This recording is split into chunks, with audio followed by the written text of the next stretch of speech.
திரும்பி பார்த்தால் எமது அரசாங்க அதிபர் கூறியதை போன்று எமக்கு ஒரு 3-4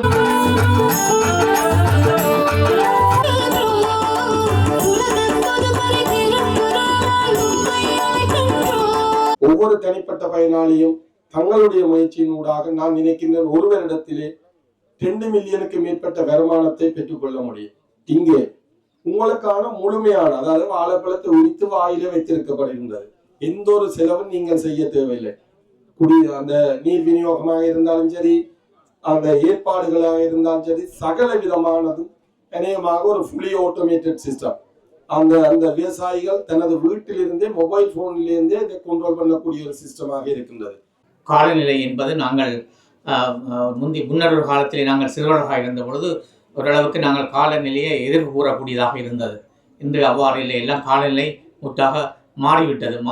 இப்போ எப்பொழுது மழை வரும், என்ன காலம் மழை வருது என்று தெரிய முடியாமல் இருக்கின்றது. அவர் சில வேளையில் நாங்கள் இந்த பயிர் செய்கைகளை கூட சில வேளையில் மாற்ற வேண்டிய ஒரு தேவை இருக்கின்றது. அந்த தேவை இருக்கின்றது. ஆகவே காலநிலை மாறிக்கொண்டு போகும்.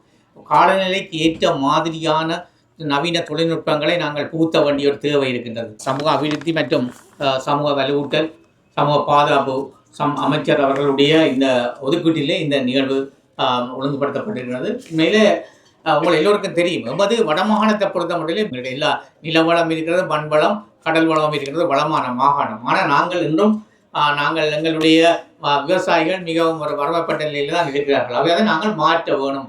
அந்த நிலையை மாற்றுவதற்கு இவ்வாறான நவீன முறைகளை நாங்கள் புகுத்த வேணும். எங்களுக்கு மிக முக்கியமான பிரச்சனை, எந்த உற்பத்தியையும் எங்களால் விவசாயிகளை மேற்கொள்ள முடியும். ஆனால் அவர்களுக்கு நியாயமான ஒரு சந்தை விலை ஒன்று இருக்க வேண்டும். நியாயமான சந்தை விலை இருக்க வேணும். பட் அவர்கள் செய்கின்ற உற்பத்தி பொருட்கள் சில வேளைகளிலே விலை குறைவடைவதனாலே அவர்கள் அதை கைவிடுகின்ற ஒரு நிலையும் இருக்கின்றது. அவை அந்த வருங்காலத்திலே இவ்வாறான ஒரு நிலையை செய்ய வேண்டும். உங்கள் எல்லோருக்கும் தெரியும், இந்த அரசாங்கம் பதவியேற்றதுக்கு வந்ததன் பின்னர் கிராமப்புற அபிவிருத்தியிலே மிக முக்கியமான கருத்துடன் செயல்பட்டு கொண்டிருக்கிறது. கிராம வீதிகள் புனரமைப்பு மற்றும் கிராமங்களில் இருக்கிற மக்களுடைய வாழ்வாதாரத்தை மேம்பட வேண்டும் என்றதுக்காக இந்த அரசாங்கம் செயல்பட்டு கொண்டிருக்கிறது. அந்த வகையிலே இந்த திட்டம் மிக முக்கியமானது ஒன்று.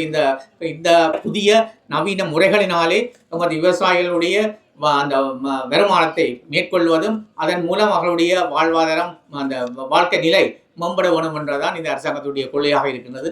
அந்த வகையிலே இவ்வாறான திட்டங்கள் நான் நினைக்கிறேன் இது ஒரு படைச்சாட்டகரமாக இந்த இடத்திலே அமைந்திருக்கின்றது. வருங்காலத்திலே நாங்கள் எமது எல்லா மாவட்டங்களிலுமே இவ்வாறான செயற்பாடுகளை நாங்கள் விரிவுபடுத்த வேண்டும். எமது விவசாயிகள் மிக உயரிய பலனை அடைய வேண்டும். அவர்களுடைய உற்பத்தி பொருட்களுக்கு நல்ல விலை கிடைக்க வேணும். ஒரு ஏற்றுமதி செய்யக்கூடிய நிலை அடைய வேணும். ஏற்கனவே UNDP-னுடைய பொறியியலாளர் அவர்கள் சொன்ன மாதிரி அந்த தரம் அது மேம்படுத்தப்பட்டால் நாங்கள் எங்களுடைய உற்பத்தி பொருட்களை நாங்கள் வெளிநாடுகளுக்கு ஈட்ட முடியும். අපේ රටේ ජනතාවගෙන් මේ වන විටත් 90%කට ආසන්න ප්‍රමාණයක් ග්‍රාමීය සහ වතු ආශ්‍රිත ප්‍රදේශවල ජීවත් වෙනවා. කිලිනොච්චි දිස්ත්‍රික්කය ගත්තොත් ජනගහනයෙන් 96%කටත් වැඩි ප්‍රමාණයක් ග්‍රාමීය ජනතාව. ඒ නිසා ග්‍රාමීය ප්‍රදේශවල සංවර්ධනයකින් තොරව අපිට අපේ රටේ සංවර්ධනයක් අපේක්ෂා කරන්න බෑ. ඒ නිසා ඔබ වැනි ප්‍රදේශවල ජීවත් වෙන අයගේ ජීවිත ලස්සන කරන්න නම් අපි මේ ගම් පොහොසත් කරන්න අවශ්‍යයි. ஓகே.